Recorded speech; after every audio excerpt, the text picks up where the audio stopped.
Siraba kumakan jamukan daminɛ an ka foli ni waliɲumandɔn bɛ aw ye. Siraba kumakan jamukan tɛ fɔ aw minnu kɔ. Aw minnu b'a yira an na sanga ni wagati k'a fɔ ko Siraba kumakan jamukan kɛra sababu ye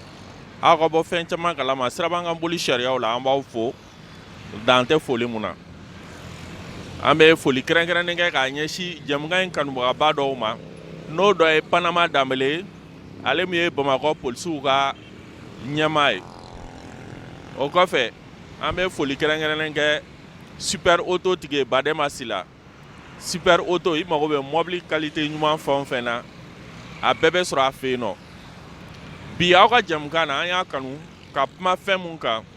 o de ye bolimafɛn mototigiw. Olu bɛ taabolo minnu kɛ taabolo kolo minnu kɛ circulation na. Ka d'a kan n'i ye Mali yɛrɛ circulation ta i b'a ye k'a fɔ accident fanba i b'a sɔrɔ mototigiw sen b'a la. O mototigiw de ka ca ni bolimafɛn tɔ bɛɛ lajɛlen ye. O la a kun de walasa ka se ka bilasiralikanw kɛ ani tagabolo kolo minnu b'u la ka kuma o kan walasa mɔgɔ minnu ka baara ye o tagabolo kolo ninnu kɛcogo kɛli ye circulation na u ka se k'a dabila. An b'a ye hali polisiw bɛ jɔ pont yɛlɛyɔrɔw la ka fɛɛrɛ bɛɛ kɛ pour que mototigiw ka se ka boli u ka sira kan mais o n'a ta bɛɛ i b'a ye mototigi dɔw bɛ yen u caman bɛ yɛlɛ mobilitigiw ka sira kan. Nin bɛɛ ye tagabolo minnu man ɲi n'a kan ka dabila. O kama Siraba kumakan jamukan y'a kanu bi ka kuma u ka taabolow kan. N'i bɛ bolimafɛn mobili kɔnɔ i b'a ye k'a fɔ an ka mototigi ninnu bɛ tagabolo caman kɛ tagabolo minnu bɛ yen ni e yɛrɛ mun bɛ mobili kɔnɔ e bɛ jɔrɔ n'u ye. Ka d'a kan u bɛ don yɔrɔw la yɔrɔ minnu man ka don yen. U bɛ tɛmɛ yɔrɔw fɛ u man ka tɛmɛ yɔrɔ minnu fɛ. O dɔ ye ka dépassement kɛ numan bolo fɛ. A yiralen don k'a fɔ siraba sariyaw la mobilitigi ni a bɛ circulation na a kinibolo in a bɛ se ka fara wagati bɛɛ k'i jɔ. Mais an b'a ye mototigi dɔw bɛ dépassement k'o fɛ. Hali ni ko i bɛ kuma u fɛ i b'a ye dɔw b'u bolo fili walima u bɛ kumakolonw fɔ. Nin bɛɛ ye tagabolo minnu n'u kan ka dabila. O kama bi an y'a kanu ka u hakili lajigi ka d'a kan caman bɛ caman dɔn a kow la sa caman fɔra a la jamukan camanw sigira a kan nka hakililajigi fana ye ko ɲuman ye mun b'a to lala hali bi kelen-kelennin minnu bɛ yen n'olu t'a dɔn olu ka se k'a dɔn. O kama bi an sera an ka spécialiste dɔ ma ale bɛna ɲɛfɔli kɛ a ko kan mototigiw ka taabolo kolo ninnu kan walasa a ka se ka kɛ sababu ɲuman ye dɔ ka se ka b'o la. An ka bi jamukan bɛna bolo de. Bon an b'a jateminɛ komi an bɛ gudɔrɔn la an b'a caman ye quoi. Souvent kuma dɔw la choc dɔw yɛrɛ bɛ kɛ i sigilen i tɛ se ka wuli k'a lajɛ parce que a bɛɛ bɛ sɔrɔ doubleli ni moto nuntɔw ni c'est à dire fɛn karabakɛw quoi. Soit moto kɔni n'i y'a boli dɔɔni i b'i ka sira yɔrɔ mun dabɔra i ka boli n'i bolila yen kan donc i bɛ taa alhamdulilayi i fɛrɛ ma hɛrɛ la i b'a ye souvent kuma dɔw la i yɛrɛ bɛ mobili kɔnɔ u bɛ na k'i doubler non i t'a dɔw tatɔ yɛrɛ tellement que i b'a ye u bɛ infraction yɛrɛ la wa a ma nɔgɔ kuma dɔ e yɛrɛ bɛ mobili la i b'i tɛgɛ wuli ka dɛsɛ mobili minnu b'i kɔfɛ bɛɛ b'i jɔ mais i b'a sɔrɔ mototigi ma fɛɛrɛ min b'a la a tɛ se k'a lajɔ o y'a sɔrɔ e ye élan min ta a tɛ se k'i lajɔ donc o de bɛna souvent u bɛna denmisɛnnin kɛtɔ ka gidɔrɔn bɛ mɔgɔkɔrɔbaw kɛtɔ ka gidɔrɔn tigɛ souvent u bɛna a bɛɛ tan ka tɛmɛ a bɛɛ bɛ dépend boli kojugu in de la quoi n'i bɛ boli dɔɔni e y'a ye mobilitigi y'a jɔ ka sira di sennamɔgɔtigi ma e min bɛ kɔfɛ ni fana y'i jɔ a ka ca Ala fɛ a bɛ kisi fɛn caman ma. Bon mototigiw ka boli bɔyɔrɔ la ni mototigiw boliyɔrɔ dɔnnen don mobilitigi bɛ boli sira cɛmancɛ de la ni mototigi fana donna yen k'a kɛ nuntali ni fɛn ou bien boli kojugu ye diyagoya o ye e min bɛ mobili yɛrɛ kɔnɔ souvent a bɛ se k'i janfa wagati bɛɛ quoi o de ye problème yɛrɛ ni mototigi bolila a boliyɔrɔ la a ka ca Ala fɛ kuma ja vitesse sugu dɔw bɛ yen en tant que i tɛ autoroute qualité dɔ kan e bɛ vitesse sugu dɔ bɔ i yɛrɛ b'a dɔn k'a fɔ i ni Ala cɛ a man ɲi i yɛrɛ ma fɔlɔ n'i ye choc k'a la dɔrɔn Ala k'an kisi k'an tanga de quoi donc ne bɛ mun fɔ dɔrɔn autorité ye ani mototigiw ye bɛɛ ka boli boliyɔrɔ la an ka taa dɔɔni cɛ i mana pressé cogo o cogo ni kɛnɛya ɲɔgɔn tɛ quoi o de ka fisa ko in bɛɛ la bon bɛɛ de y'a dɔn bɛɛ de ye sariya batobaliya sɔni mobilitigi bɛ boliyɔrɔ min i kan ka boli i man ka boli i bɛ boli ni kɛnɛya tugu u bɛ tila k'u bolo fili o bɛɛ ye manque de respect dɔrɔn de so mɔgɔ yɛrɛ t'i to mobili ou bien moto yɛrɛ kan ka kuma mɔgɔ k'i bolo fila dɔgɔyalen don a ma ɲi fɛn min tɛ bɛn ma ka n'a k'i mɔgɔ ɲɔgɔn na dɔrɔn an ka taa dɔɔni bɛɛ bɛ s'a seyɔrɔ la cɛ jamana ka kalan alhamdulilah an bɛ ala deli don ala ka basigi di jamana in ma dɔrɔn bon a bɛ ten o o tɛ yɔrɔ jan n'i yɛrɛ ye bɔli sɔrɔ dɔ bɛ ka don a kɔnɔ walahi moto kuma dɔ la i ka yɛlɛ a kan i ja bɛ siran mɔgɔ baden bɛ min bɛ mobili kɔnɔ n'i k'u ka yɛlɛ moto sanfɛ o tɛ sɔn tellement ne yɛrɛ o t'a ta ka d'a kan o bɛ fɛn min ye wa réalité yɛrɛ don quoi a ma ɲi wa n'i yɛrɛ b'a dɔn n'i bɛ moto kan dɔrɔn i sulama de don quoi mais a t'i kɛ a bɛ kɛ cogo di moto se b'i ye de i b'o de san mobili se bɛ mun ye o b'o de san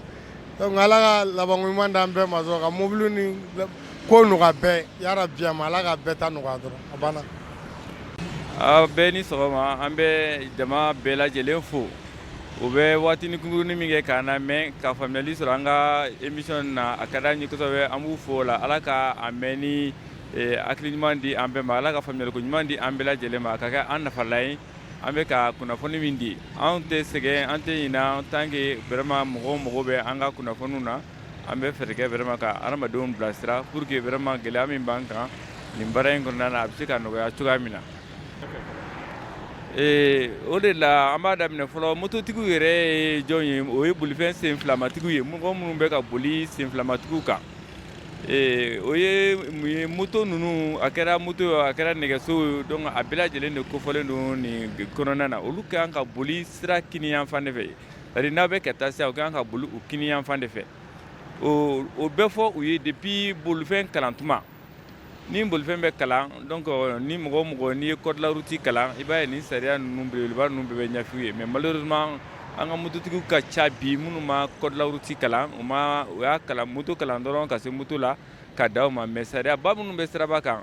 donc o t'o maîtriser o de la u ka faamuyali ka dɔgɔn a kɔnɔna na an bɛ hakililajigi kɛ i b'a ye nin gɛlɛya ninnu caman bɛ bolifɛn senfilatigiw de kan mais sen naanitigiw olu bɛɛ bɛ permis ta a tɛ bɛn olu tɛ sɔn ɲɛsin ma ka bolifɛn boli ni permis t'u bolo donc a bɛ kɛ sababu ye olu bɛ fɛn caman faamuya la sariya y'a jira k'a fɔ ko mototigiw ka boli o droite fɛ c'est à dire mobili siraba droite côté droit fɛ bon o n'a t'a la fɛnɛ tuguni u ka kan ka mètre hakɛ dɔ don o ni bolifɛnw cɛ i n'a fɔ bolifɛnw fɛnɛ ka kan k'o mètre hakɛ fɛnɛ sabati o ye jumɛn n'an bɛ dugu kɔnɔ a fɔra k'i ka mètre kelen don i ni senfilatigiw ni ɲɔgɔn cɛ n'an bɛ kungo kɔnɔna na an ka mètre kelen ani tila don u ni ɲɔgɔn cɛ donc o kɔnɔna na mobilitigiw ni mototigiw man kan ka gɛrɛ ɲɔgɔn na mais malheureusement o kɔni a tɛ labatu an ka duguba kɔnɔla na surtout bamakɔ yan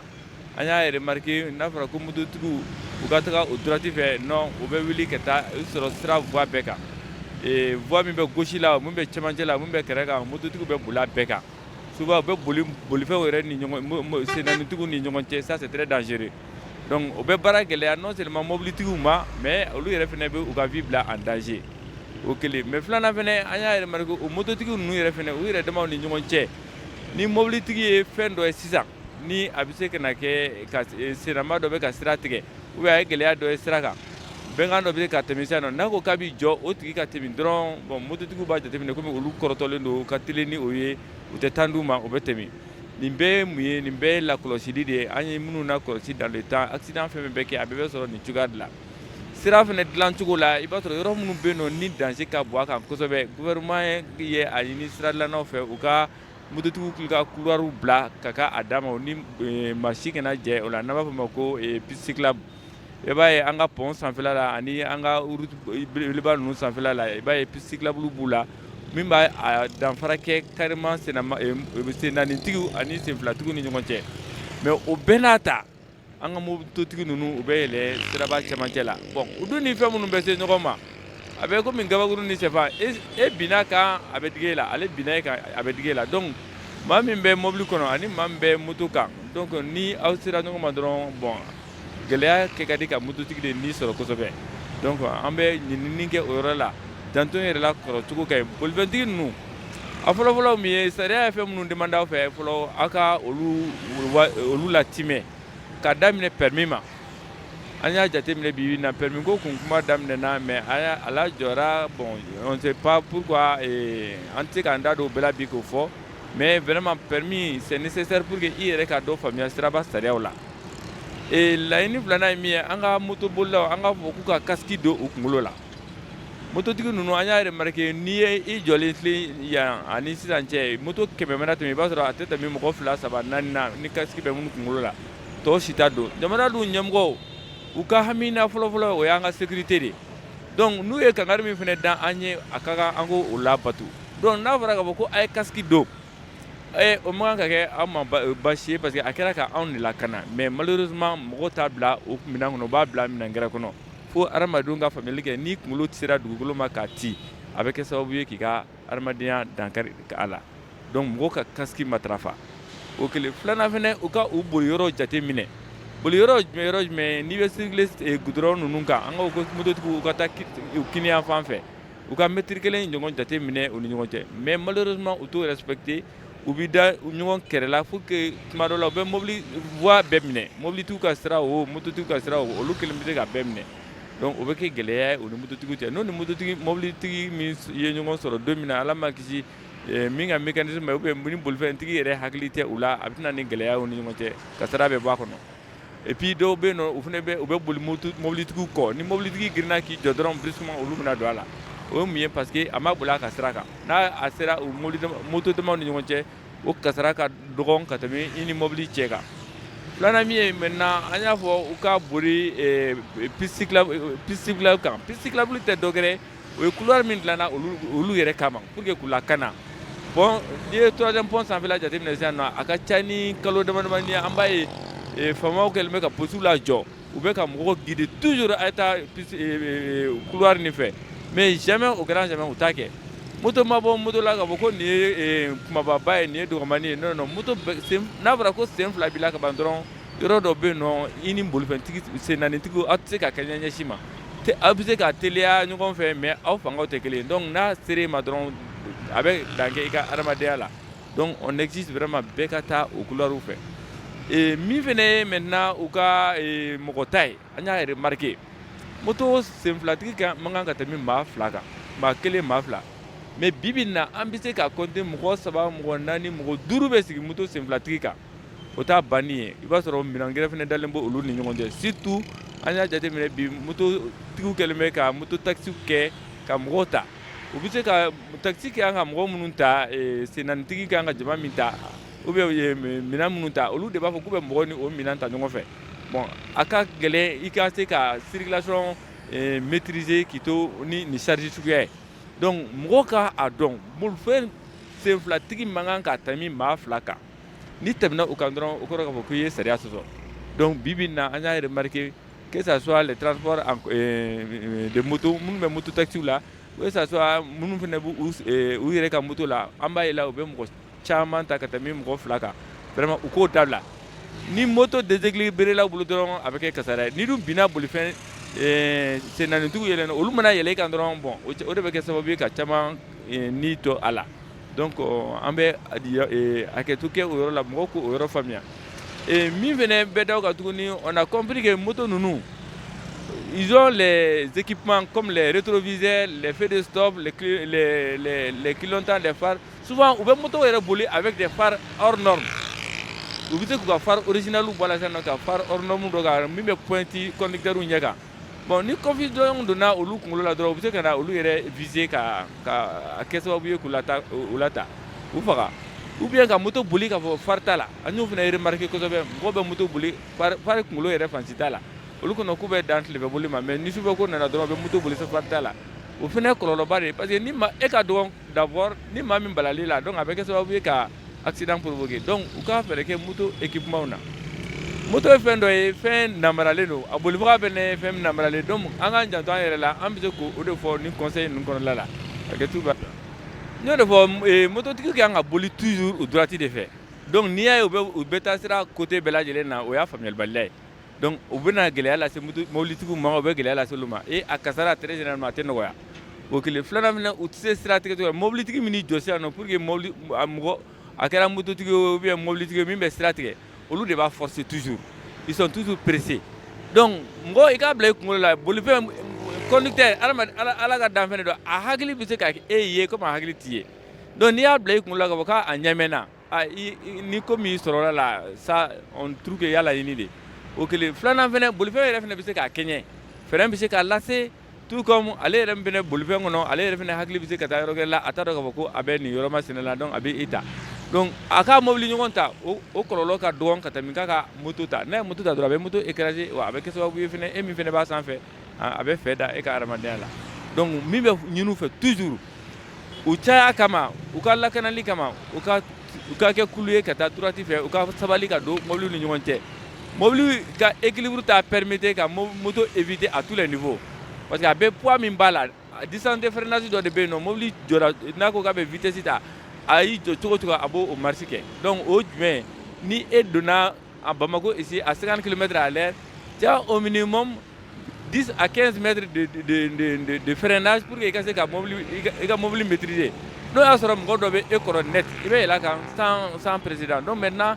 u ka sabali k'i fili sennanitigiw ni ɲɔgɔn cɛ a ma ɲi olu ma a bɛ dɔ fɛnɛ da don kunbalan na o tɛ dɔ wɛrɛ dɛ faut que sariya de ka appliquer sariya ka appliquer o fɔlɔfɔlɔ jumɛn o ye an ka a exiger u ka a kalan u ka permis ta mototigiw ka permis ta permis min filɛ nin ye bila ko tɛ dɔw y'a ɲininka k'a fɔ k'a daminɛna bi mais permis bɛ Mali code la bi a ka ca ni san 40 je me rappelle moi-même personnellement ne ye n ka permis ta en 91 donc 91 ni bi cɛ c'est au moins 20 ans 30 ans de plus donc maintenant k'a fɔ ko mɔgɔw k'a bila u kunkolo la code bɛ permis bɛ code la route la a mɛnna mais munna mototigiw t'a ta il faudrait que u k'a ta parce que u bɛ taa dɔɔni min kalan so kɔnɔ o de b'u permettre tout de suite là quand je venais Ɲamakɔrɔ feu là j'ai vu an bɛ feu la verti bɔlen don ne ɲɛ jɔ pourquoi ɲɛ jɔ parce que ne b'a dɔn ni ne donna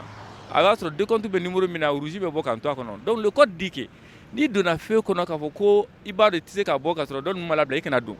o ye ne min y'a kalan mais min m'a kalan ale t'a dɔn k'a fɔ ko ale ye infraction kɛ o parce que ale bolo a tɛmɛna verti la mais ni dɔ in bilara ka sɔrɔ e ma se ka bɔ intersection kɔnɔ i ye infraction de kɛ donc police y'a minɛ en voulant intervenir je sais que vraiment le motocycliste il a tort parce qu'en réalité a kun man kan ka don n'i b'a dɔn ko i bɛ taa don sira kɔnɔ intersection na k'a fɔ ko e tɛ se k'a bɔ ka sɔrɔ fɛn ma la dɔ in ma la bila donc i kana don donc o ye jumɛn o ye mun ye o ye code kalanbalila de n'i ye code kalan ko caman bɛ yen nɔ i bɛ faamuyali sɔrɔ o la mais an b'a mɛn ɲɔgɔn na karisa y'a fɔ n ye karisa y'a fɔ tan karisa mais n'i sera dɔnniw ma don o don u ka kunnafoni ɲumanw d'i ma nin kɔrɔ nin kɔrɔ nin a bɛ infraction dɔgɔya kosɛbɛ il faudrait que gouvernement qui appuie kosɛbɛ conducteur de moto ka u ka permis ta ni permis ma ta ne ɲamɛ nin kɛlɛ la u t'a faamu parce que a dɔw bɛ yen nɔ ko k'u ta ye tiɲɛ de alors que c'est faux dɔw ta tulo gɛlɛya ye mais minnu fana ta bɛ yen nɔ n'u t'a dɔn yɛrɛ de o de ka ca n'a bɛɛ ye bon an bɛ min fɔ o ye u k'u janto yɛrɛ la kɔrɔcogo ka ɲi ni kuma minnu bɛ ka fɔ u ye ta su ani tile u ka juguya tɛ u kɛlɛ tɛ u la ladilikan de don parce que ni i tun b'a dɔn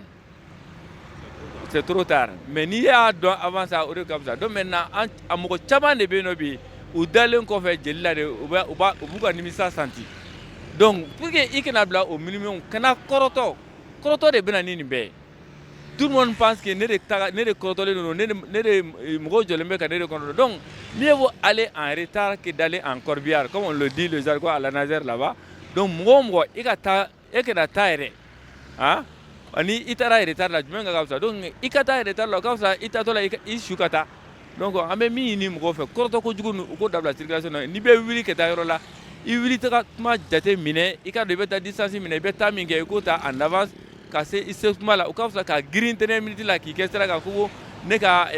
nin distance boli nin temps hakɛ de kɔnɔ alors que ce n'est pas suffisant i bɛna violation minnu kɛ texte la olu bɛ kɛ sababu ye k'i ka taali la sumaya ou bien k'i kɛ banabagatɔ ou bien k'i kɛ lijurutɔ ou bien k'i bila accident kɔnɔ donc min bɛ ɲini u fɛ toujours u ka u wuli tuma jate minɛ pour que u kana sira forcer u ka taa dɔɔni ka bɛn sira vitesse ma maximum 20 30 40 50 à l'heure c'est largement suffisant en ville pour que u ko olu kɛ donc ni minnu fana bɛ bolifɛnw ta la u ka moto état la kɛ très généralement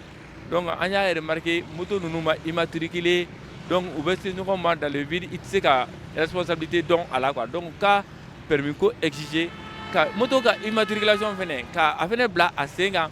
pour que vraiment on soit en conforme aux normes de la circulation routière o de bɛ se ka kɛlɛ o de bɛ se ka jate o de bɛ se ka faamuyali di mɔgɔw ma. mais circulation na mototigi kelen-kelen dɔw bɛ yen i b'a ye u bɛ sin ka moto ninnu ta ten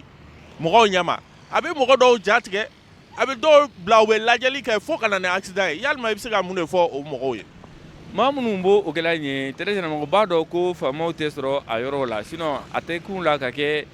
an ka polisiw b'i jɔ la yɔrɔ min na ka kɛ yen nɔ. Bon comportement dɔ don moi je pense que an kan ka a kɛlɛ au dernier week-end donc que les policiers souvent qui se mettent en civil u ka kɛ civil la ka circuler ni gɛlɛya minnu bɛ circulation kɔnɔ nin u ka a ye a dɔw bɛ se ka kɛ u t'a dɔn dɛ mais olu dɔrɔn tɛ hali dugutila bɛ i bɛ dɔw ye u bɛ mɔgɔw dalen bɛ sunɔgɔ la tuma min na u bɛ na ka na moto la ronfler ka à la gronder pour perturber le sommeil des gens c'est pas normal donc fɛn dɔ bɛ yen nɔ dans la circulation fo an k'a dɔn la liberté des uns s'arrête où commence celle des autres donc i k'a dɔn ko o ko ni i yamaruyalen don a la i k'a dan sigi waati la i bɛ ka don i magɛrɛ gasi la waati min na e bɛ ka nin min kɛ ɲe ka perturbation kɛ circulation na i bɛ kɛ sababu ye don dɔ ka dɔ fa kɛ lujuratɔ ye ka dɔ ba kɛ lujuratɔ ye ou bien ka i yɛrɛ kɛ lujuratɔ ye donc o bɛɛ tɛ min na an ka ko dɔ bɛ yen nɔ an k'a bɔ an ka adamadenya kɔnɔ a bɛ a nɔgɔya an ma a b'a nɔgɔya an kɔ mɔgɔw ma merci. hakili la a ye faamuyali sɔrɔ an ka bi jɛmukan kan hakili lajiginna an tun bɛ ka kuma mototigiw ka taabolo kolonw de kan circulation na ka taabolo minnu bɛ yen n'a bɛ se ka olu yɛrɛ ka u di accident ma ani ka maa wɛrɛ di accident ma a b'a ye k'a fɔ hali n'i bɛ mobili la n'i y'i jɔ k'i bɛ sira di sennamatigi dɔ ma i b'a ye mototigi dɔ ni vitesse bɛ na a b'o sennamatigi tan nin bɛɛ ye waleya ye waleya minnu ni a kan ka dabila bɛɛ ka bolimafɛn boli hakilisigi la laɲini ye mun ye i ka si seyɔrɔ la k'a sɔrɔ accident ma bɔ a la hakili la a ye faamuyali caman sɔrɔ hakɛto bɛ nin kan sɔli ala muhamadu.